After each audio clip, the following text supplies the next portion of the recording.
Hey, what's up? Jigxor here. In the world of Minecraft, your username is like your fingerprint, which sets you apart from other players and is how everyone recognizes you when you play.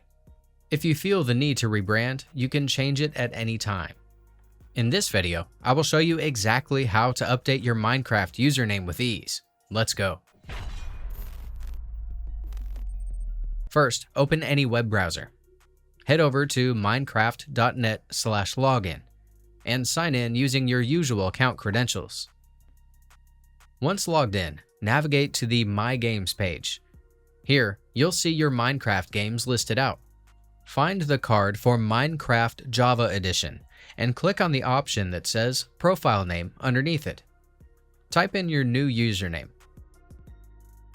and click the Change Profile Name button to confirm.